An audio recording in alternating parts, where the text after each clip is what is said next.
Fala pessoal, tudo bom? Aqui é o professor Cláudio Teixeira. Hoje eu vim falar sobre eventos independentes e eventos dependentes.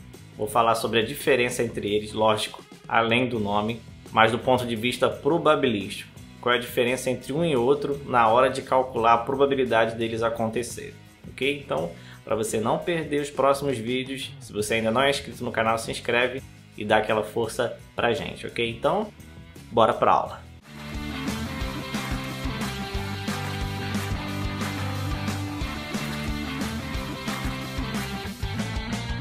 Já aqui na aula, pessoal, vamos lá. Vou começar a falar sobre eventos independentes. Como o próprio nome diz, são eventos que não interferem no resultado um do outro. Eles são independentes. Então, eles não dependem um do outro. Então, por exemplo, se eu falar de lançar uma moeda e jogar um dado. Então, um não vai interferir no outro. São duas coisas separadas. Então, se eu tiver esse exemplo aqui, ó, ao jogar uma moeda e um dado, qual é a probabilidade de conseguir uma cara na moeda e um número par no dado? Se você não lembra como é que calcula a probabilidade de um evento, eu vou deixar um card aí em cima sobre a minha aula de probabilidade, né? A aula inicial de probabilidade, que nela eu falo que a probabilidade de um evento a gente vai calcular e vai deixar em forma de uma fração, em que o numerador é o número de casos favoráveis que aquele evento aconteça e o denominador é o número de casos possíveis que podem acontecer no evento. Então aqui eu vou ter dois eventos. Um é de tirar cara na moeda e a outra é de tirar um número par. Tá? Então quando eu jogo uma moeda, eu tenho duas opções. Ou vai sair cara ou vai sair coroa. Duas opções. Então o meu denominador é o 2. Como eu quero que saia cara, o número de casos favoráveis é apenas 1, que é a cara. Então eu vou formar aí uma fração 1, que é o número de caras, e 2, que é o número de casos possíveis, cara ou coroa. Para tirar um número par no dado, eu tenho quantas opções? Eu tenho o número 2, eu tenho o número 4 e o número 6. Então eu tenho 3 opções de casos favoráveis, que são números pares, e número de casos possíveis são todas as opções que podem sair no dado, que no caso são 6. Então ali eu vou ter uma fração 3 sobre 6. E para eu calcular a probabilidade dos dois ao mesmo tempo, porque eu quero aí calcular de jogar uma moeda e um dado que caia cara e um número par ao mesmo tempo, tá? Na mesma jogada. Então a probabilidade eu vou multiplicar esses dois resultados. Ok? Então aí eu tenho uma multiplicação de frações, é o de cima vezes o de cima e o de baixo vezes o de baixo. Então 1 vezes 3, 3, 2 vezes 6, 12. E aí eu posso simplificar essa fração, né? Dividir por 3 em cima e embaixo, vai ficar 1/4. Ok?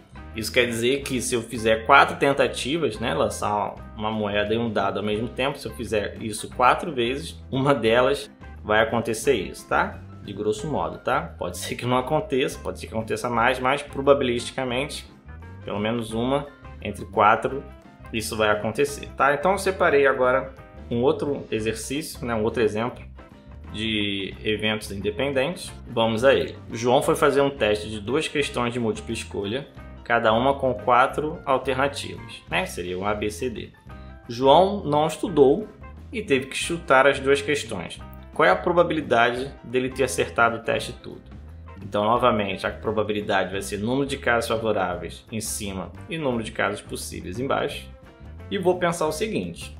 Então, eu vou ter 2 eventos. O evento dele acertar a questão número 1, o evento dele acertar a questão número 2. Então, na questão 1, os casos favoráveis, ele acertar. Então ele só tem uma opção de acertar. Uma alternativa só é a correta. E os casos possíveis são todos os possíveis. Seria o A, B, C, D. Então são 4 possíveis com um favorável. Então eu vou fazer a fração 1/4. E na questão 2, uma não interfere na outra. Ele pode acertar a questão 1 e errar a questão 2. Ou errar a questão 1, acertar a questão 2. Então uma não vai interferir na outra. Então a questão 2... eu teria um caso favorável, que é a resposta certa, e casos possíveis, as 4 alternativas, A, B, C, D. Certo? Então, a questão 2 eu também vou ter 1/4 de probabilidade dele acertar. Chutando, né? Já que ele não estudou. E aí, a probabilidade total, que é a dele acertar a 1 e a 2 ao mesmo tempo, eu vou multiplicar esses dois valores. E multiplicando vai ficar 1 vezes 1, que vai dar 1, e 4 vezes 4, 16. Então, a probabilidade dele acertar a prova toda é 1/16. Ok? Vamos falar agora um pouco de eventos dependentes.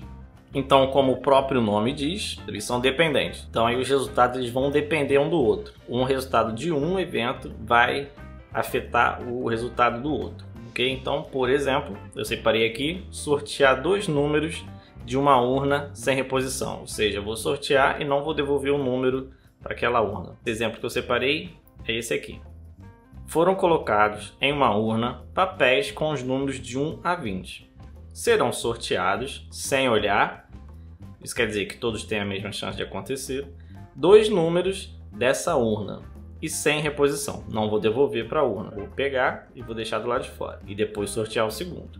Qual é a probabilidade de sair 2 números ímpares? A probabilidade é sempre a mesma, né? Número de casos favoráveis em cima e casos possíveis embaixo. Vamos pensar, eu tenho 2 coisas que eu quero que aconteça. Eu quero que o meu primeiro número seja ímpar e o meu segundo número também seja ímpar.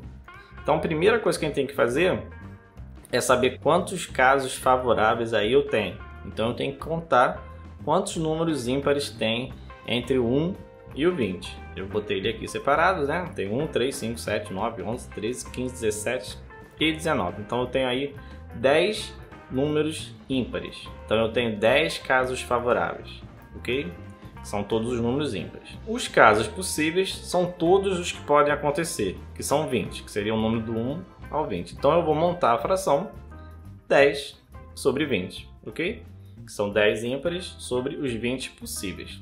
Agora, quando eu vou sortear o segundo número ímpar, mudou, tá? Porque quando eu tiro, por exemplo, se eu vou fazer um sorteio, aí eu peguei um número ímpar, digamos que eu tenha tirado o número 15, por exemplo, né? Tirei o número 15 e agora eu vou sortear o segundo. Quando eu vou sortear o segundo, o número 15 ele já não está lá na urna. Então nessa minha lista de números ímpares eu vou retirar o número 15, porque eu não vou poder tirar ele de novo, né? Ele não voltou para a urna. Então o número de casos favoráveis que era 10, agora não são mais 10.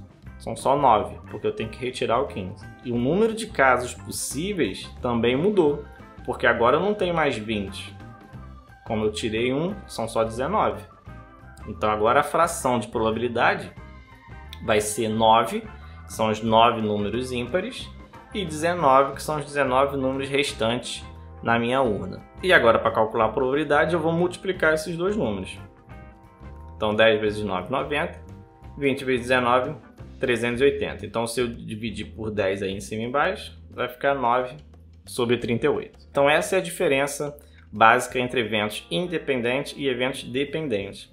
O segundo evento, em eventos dependentes, os números de casos favoráveis e possíveis vai mudar, ok? Então a minha fração ali vai ser diferente. Tem que pensar mais um pouquinho. Separei mais um exemplo aí. Maria comprou 15 chocolates, sendo 10 com recheio de maracujá e 5 com recheio de coco. Mas não dá para diferenciar só olhando para eles, né? São aqueles tipos de bombons todos iguais, só mudam o recheio. Ela gostaria de começar comendo 2 com recheio de maracujá. Qual é a probabilidade dela acertar essas 2 escolhas de primeira? Então aí a gente também tem 2 eventos e eles vão depender um do outro. Vamos ver. Ela vai fazer 2 escolhas, né? Ela vai pegar o primeiro bombom com recheio de maracujá e depois ela quer também o segundo com recheio de maracujá. Então vamos lá. Então 10 são com recheio de maracujá. Então os meus casos favoráveis são os 10 aí, 10 bombons com recheio de maracujá. Então o número de casos favoráveis 10. E o número de casos possíveis é 15, né? Que são aí os 15 chocolates ao total. Então a fração que eu vou montar para ela tirar o primeiro de maracujá seria 10 sobre 15. Os 10 com recheio de maracujá e o 15 no total. Então digamos que ela pegou lá o bombom na caixa de chocolate e comeu. Então agora, quando ela for pegar o segundo, já não tem mais 15 chocolates lá dentro. Se ela comeu um, só tem 14, ok?